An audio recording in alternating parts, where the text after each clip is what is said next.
दोस्तों स्वागत है सभी का मैथ्स क्लासेस रेला में। और आज की इस वीडियो में हम पढ़ेंगे सामाजिक विज्ञान जो विषय है कक्षा 10 की, उसमें बोर्ड पेपर के पैटर्न पर आधारित मॉडल पेपर ये दूसरा है।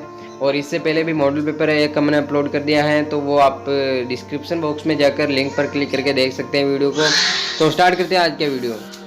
6ठी शताब्दी ईस्वी पूर्व में किन्हीं दो गणतांत्रिक राज्यों के नाम बताइए। 6ठी शताब्दी ईस्वी पूर्व के किन्हीं दो गणतांत्रिक राज्यों के नाम बताइए। दूसरा प्रश्न है, लोहे एवं रक्त की नीति किस शासक द्वारा लागू की गई थी। लोहे एवं रक्त की नीति किस शासक द्वारा लागू की गई थी। तीसरा प्रश्न है, लोकतंत्र का अर्थ बताइए। लोकतंत्र का अर्थ बताइए। अगला प्रश्न है, राजस्थान के प्रथम श्रेणी के हवाई अड्डे का नाम बताइए। राजस्थान के प्रथम श्रेणी के हवाई अड्डे का नाम बताइए। फिर अगला प्रश्न है, राष्ट्रीय आय को परिभाषित कीजिए। राष्ट्रीय आय को परिभाषित कीजिए।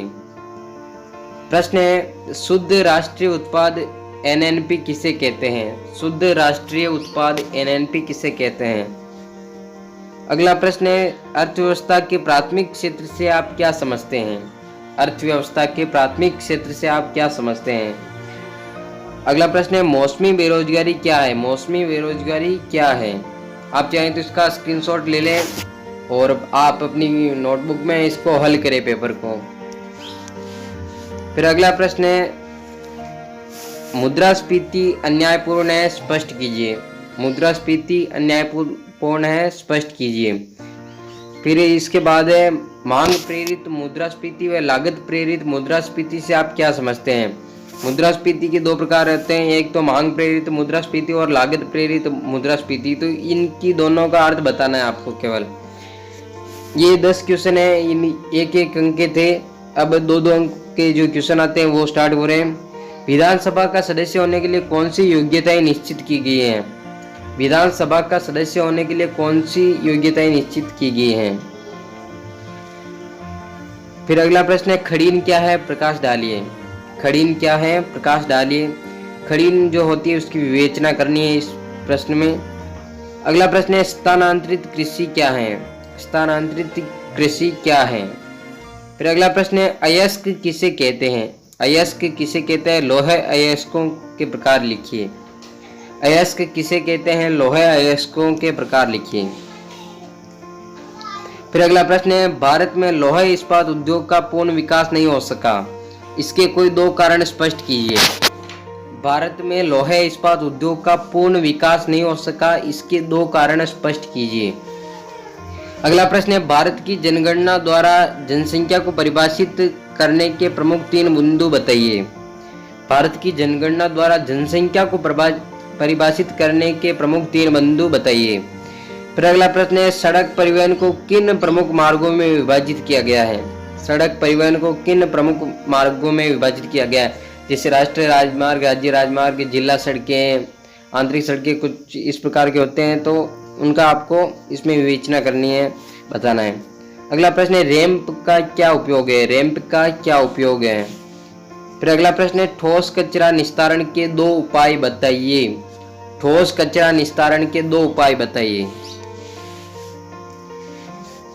अब यहाँ से 4 नंबर के जो प्रश्न आते हैं वो स्टार्ट हो रहे हैं, 4 अंकों के।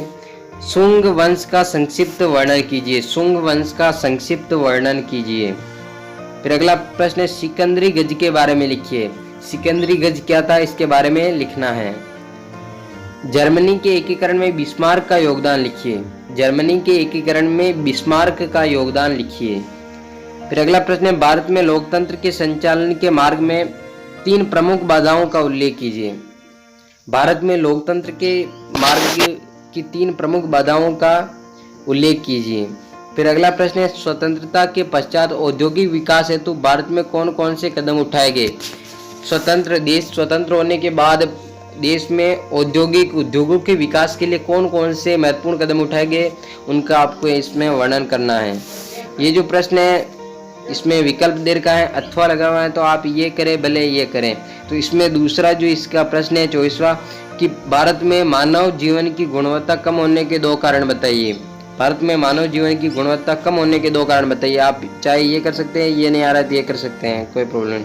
फिर अगला प्रश्न है देसी बैंकर के कोई 5 कार्य बताइए। देसी बैंकर के कोई 5 कार्य बताइए, ये भी 4 नंबर का है।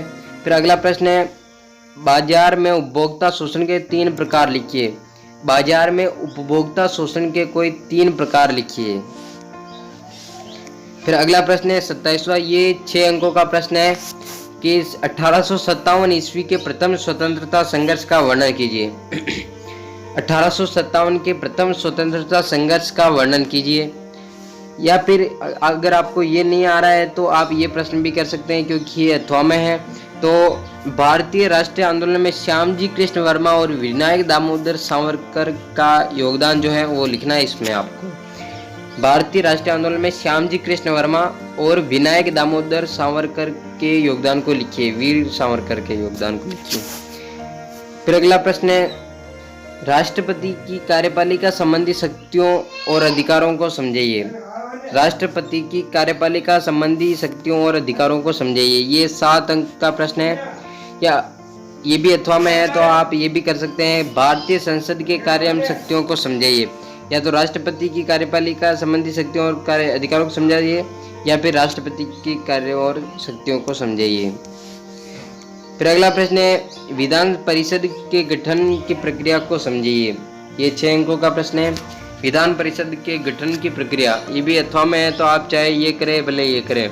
इसका अथवा वाला मतलब अन्य जो प्रश्न है वो है राज्य के राज्यपाल को कैसे नियुक्त किया जाता है और कैसे हटाया जाता है। राज्यपाल को कैसे नियुक्त किया जाता है और कैसे हटाया जाता है, तो आप ये प्रश्न भी कर सकते हैं। अंतिम प्रश्न है दिए गए भारत के रेखा मानचित्र में निम्नलिखित को अंकित कीजिए।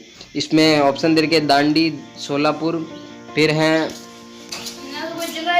दिल्ली और चेन्नई। तो इसमें मैप को आपको भरना है और ये जो इसका आंसर है मैंने जो मैप है वो दे रखा है। दांडी यहाँ पर है, फिर सोलापुर ये महाराष्ट्र में यहाँ पे है, और दिल्ली यहाँ पे है, और चेन्नई यहाँ पे है। ठीक है, अगर वीडियो अच्छा लगे तो लाइक करें, चैनल को सब्सक्राइब करें और अपने दोस्तों के साथ शेयर जरूर करें। Thank you for watching.